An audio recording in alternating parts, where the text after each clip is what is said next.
Have you ever felt so low that you've literally realised that you've got to the point where you even think euthanasia is like an understandable thing to do? I got to that point this week and I've never been there before.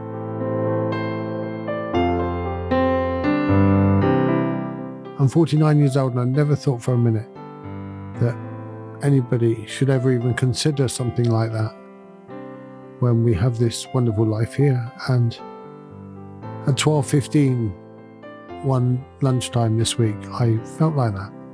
And I said it to my carer. And I want to talk about this week on this podcast. It's an unscheduled podcast.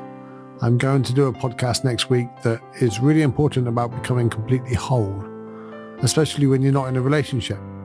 And I think the best thing we can do as humans is become as whole as possible, to integrate as much of us, our being, as possible, and the universe and everything. And not in a magical way, but more in a practical, wise, wisdom way. But that's on next week's podcast. But this week, I just want to, I want to be a bit raw and just share this week with you. And there's a reason for me sharing it. And I'll tell you the reason more later in the podcast, because I've got to give some context to it. But bear with me, and you might realise my voice is slightly more subdued than usual. I'm knackered. I am really tired after this week. I even feel my breath slightly more laboured than usual. But I want to share the story. I want to share what I've been through this week. So I'm Steven Webb. This is Stillness in the Storms, and this is the podcast that helps you get through the most difficult times in life. And the reason why I do this podcast is because my life really, truly is up and down. I get some of the hardest possible days and some of the best possible awesome days. On one hand, I'm the mayor of Truro, experiencing that role and living the dream life. On the other hand, I'm paralysed below the neck and I mess my trousers and need to be cleaned up. And there's my two extremes, and very often they're not very far apart. Normally 20 minutes or so, to be quite honest. And yeah, let's get on with the podcast. So this week, I had a quite quiet week this week. So I didn't have that many appointments. I didn't have that many meetings, which is a kind of a good thing. So I started off with Finance Now on Monday, but come Wednesday morning, for some reason, I kept going dysreflexic. Now then, this is a condition that most spinally injured people suffer if they broke their back or their neck. And what it basically means is, if anything goes wrong below the level of injury, so I don't feel anything from my nipples down, I don't feel the lower part of my arms, I don't feel my hands.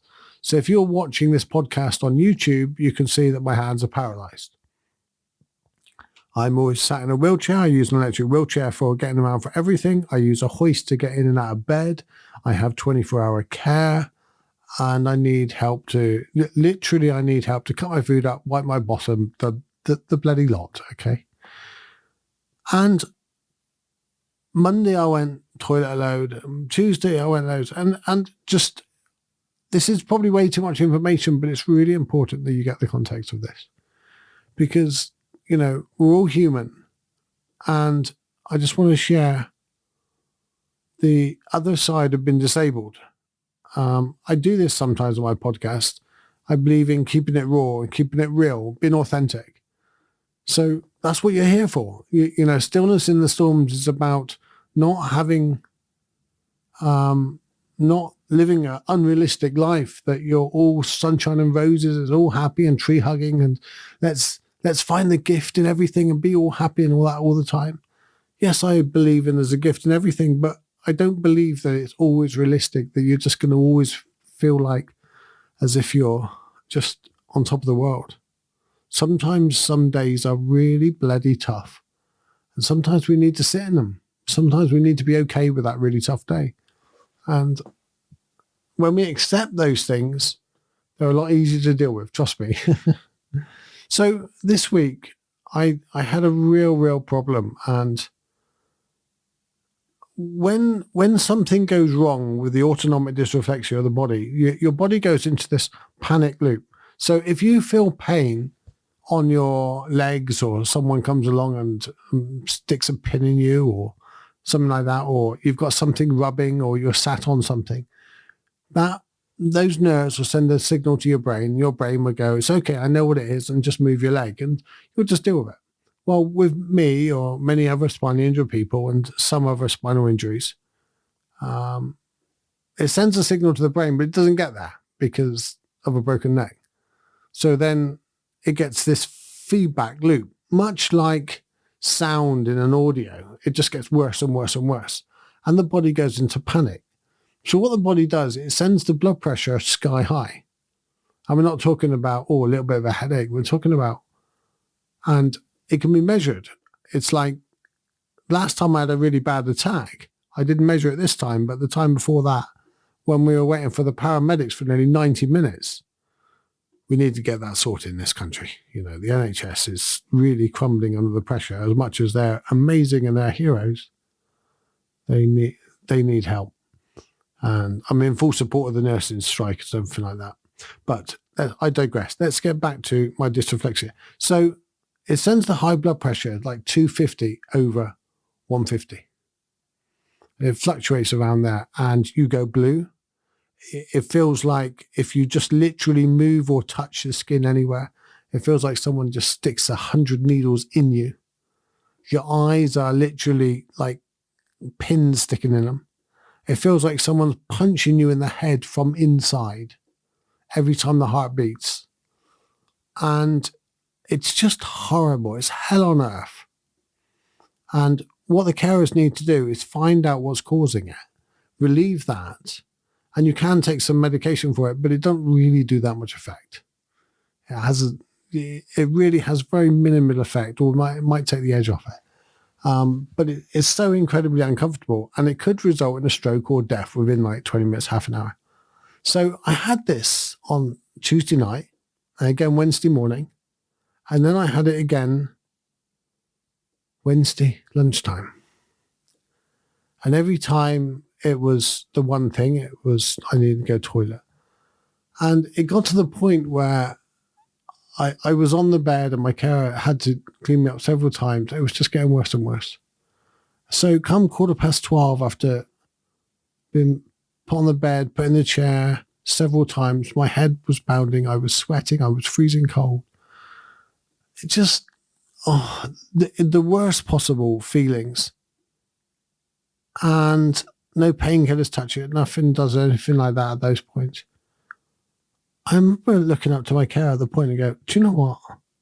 If this was my life, this last 3 hours, if that was my life, I would understand why someone would take the option of euthanasia. And I use euthanasia deliberately because it is different to suicide. I've done a podcast about doing suicide. And when I thought about taking my life. But this is different. I wasn't advocating it. I don't agree with it. Each to their own, and I'm not about to do anything like that, okay? I'm not there. I'm not even considering. My life is pretty damn good. But what I'm saying is, for the first time, I really understood. I'll turn my chair off a minute. I really understood being severely disabled, that if that's all my life was, then I would really struggle. But then I sat there and watched about 10 minutes of daytime TV because I couldn't bear to move. Homes Under the Hammer was on or something, I don't know. But I watched it anyway. And so, yeah, sometimes it can be really, really tough. But what I try to do when I'm lying on the bed and I literally cannot be touched anymore, my head is pounding that bad and I'm worried about a stroke or worse, I remember that this isn't all my life. And later on, in a couple of hours' time, things will be different. I'll get an email off somebody that is a really nice email, or I'll get the opportunity to meet somebody in the community that's doing great things, or I get the opportunity to help somebody. And I think this is what partly where we're trying to go wrong. We're trying to get a life that is so brilliant and wonderful and happy. We're trying to be all enlightened forever and happy, or we're trying to be, right, I'm happy now. And there we go. The rest of my life, I'm going to be happy. We know it's not realistic. We know it's not possible. But as children, we go, what do you want to be when you're older? If you get over, I want to be a dinosaur, I want to be an astronaut, I want to be a doctor, or all these other things. And you say, well, I just want to be happy. As if it's a place to get to, rather than just an experience. And just the same as that happy experience comes and goes, or the experience of desire and joy and real enlightenment from all of those things are just temporary. They're just experiences that you have, like going to a music concert. You go to see a favorite band, and even during that band, you don't have one experience all evening. They might play a favorite song, and you'll have a happier experience than the next song that you don't like so much. Somebody else 2 or 3 rows down might be loving the next song, and they're having a different experience. So happiness and joy and all of those things are just experiences, but so are the worst possible days. So when I'm lying on the bed and having to be cleaned up and having to go through that real severe pain and fear and to be pulled around, and it really is hell on earth. It really is. I lie there and I close my eyes and I'm like, I don't want to open them. I don't want to see the world. I can't do this. And this week, it happened again on Thursday. So this week, it's been hell.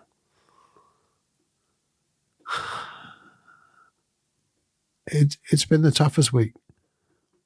But it's temporary. It comes and goes.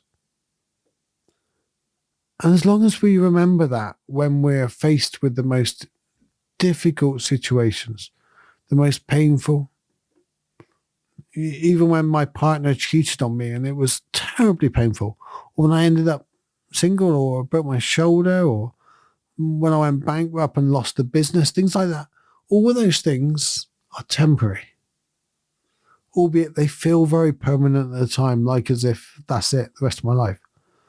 So when I'm lying there on that bed, Thursday morning, Wednesday morning, Friday, I know it's not permanent. I know in a couple of hours' time, my life will get better.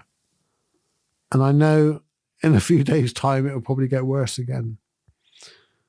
So I just wanted to share that with you. Just life is a fluctuation of experiences. And we have to embrace them all. Trying to deny the bad feelings, trying to deny the unpleasant ones, push them away, I don't want that, means you're pushing away the joyous ones as well, because they almost go hand in hand. I love the analogy of a stick. If you imagine picking up a stick, and on one hand is the most pleasurable joys in life, and on the other hand are the most dire, difficult, horrible situations you can imagine. Well, what we want to do is we want to chop off the end of the horrible situations. That leaves us just with the end of the good. But the problem is, the more you chop that stick, you don't end up with just one end. You still got 2 ends, but they're just closer together. And the more we try to chop that stick away, the more we try to even out the bad ends, the more those bad ends get closer to the good ends, until it's so mixed up and the stick isn't long enough for you to tell the difference anymore. Your life becomes a blurry mess of good, bad, and everything else. And you end up not being able to distinguish the differences, so therefore you think your whole life is what it is. Have a long stick. Experience the biggest joys at the furthest end of the stick and experience the deepest of lows. And that's what it's about. Becoming whole is about experiencing the depth of who we are, the depth of our feelings, If you ask the average person how many feelings do they have, they'll go, 5 or 6. Happy, joy, desire, sadness, anger. But there's hundreds of other ones. There's hundreds of subtle ones all in between. And we never stay at any of them for more than a few seconds. Just become aware of it. Enjoy it. Embrace the fact that you're somewhere at any point in time, somewhere along this great big long stick. And at any time you could slide down to the end you don't want to be, or you could be given a ladder up to the other end. It's like snakes and ladders, isn't it? That's what that reminds me of. That's life. It's about embracing everything. And unless we embrace everything, unless we embrace what it means to be a whole human, to experience all of these feelings. Because although I try to live in a non-dualistic way as possible, in the way of everything's good and bad, or to me, it's a lot fuzzier than that, healthier and unhealthier. And I talk about it on the podcast a lot. There's an unhealthy way of trying to deny feelings. But the problem is, while you're denying some feelings, you're denying the other end of feelings at the same time. But it's so subtle, we don't always see it. Don't deny either end. Embrace them. Include them as part of your life. And then you'll suddenly find out there's way more powerful feelings. I remember my daughter, when she was about 5, 6, we watched a film with her, and there was a really sad ending about a dog died or something like that. I couldn't quite remember the film. And the dog passed away or got lost or something. And I had a tear in my eye. I was trying to cover it up, being a man, And Emma had a couple of tears in her face. And Kemba was just laughing at us. Just like, I was like, how can you be laughing? That's really sad. And she goes, it's not. I'm like, the dog's died. She goes, it's a movie. And she just wasn't bothered. It was a movie. It's not even real. And then about 2, 3 years later, we were in the kitchen and she came out and she was bawling her eyes out in the most, like, that kind of you cannot catch your breath kind of crying, when like as if the whole world has collapsed. Like the only thing that existed was this kitchen and she just witnessed the end of the universe. And I said, are you all right? And she goes, no, I'm not all right. And I said, what's wrong? She goes, the dog died. And I went, what? She goes, the dogs died in the movie. That movie, that movie. The dog died. And what's really interesting is the fact that this was a movie she watched loads of times. And yet she never felt the feelings before because she'd never experienced them herself. So you've almost got to experience the pain in order to just go deeper, to go there. We very often want to dampen our pain out. It's what antidepressants do. It's what alcohol does and drugs and things like that. We dampen our pain. We disconnect because we don't like to. We like the joyous ones. We just don't like the other ones. So we're trying to get rid of them. Then there's nothing wrong with a little bit of alcohol. I did it for quite a while, nursing myself to sleep when I was really suffering. And there's nothing wrong with antidepressants to get you over. I took them when I closed the business down, when I went bankrupt in 2001. And I think I took them for about 12 months since then. I can't remember quite when. Sometimes you need that hand just to recenter yourself. Nothing wrong with that. But when we're getting to a point where we literally cannot face life in a prolonged way, so 6 months later, we still cannot face any kind of adversity. That's where we're not helping ourselves by not experiencing it. It's in a similar vein to loneliness. I sit down with my loneliness quite often if I'm feeling lonely. Sit on the edge of the bed. Well, I don't sit on the edge of the bed. I'd fall off. But if you can sit on the edge of the bed or you lie there and just think, how lonely am I? Go to the point of the only person in the universe. Really experience what it's like to be alone. Imagine everybody that ever existed is gone, including nature, and you're not even there with any trees anymore. And what the body will do after a few, like, tens of seconds with that, they will go, do you know what, I'm not lonely anymore. Stuff that. So when you include it, you feel a whole lot better. So instead of me going, I don't want those bad days, which of course I don't want them. I don't wish them on myself. But if I didn't have them, how would I recognize the good days? If we didn't have the crimes, how would we recognize non-crime? Probably not a perfect analogy, but you know what I mean. So that's my podcast this week. It's just embrace becoming a whole human. And I'm going to talk about that a lot more next week in the context of being single and things like that. Because somebody emailed me, and I mentioned last week that I was going to do a podcast on this. But I want to do this podcast instead in the meantime, because boy, this week has been tough. And embrace the toughness, embrace the strengths that we have to endure that. But also recognize that it's okay to have a hard time. It's part of becoming whole. So look, head over to stevenwebb.uk. It's my website. There's a link there to my main website, my blog. You can treat me to a coffee. You can download my little book. You can see my other podcast with, or the meditation app, which has got all my meditations on it.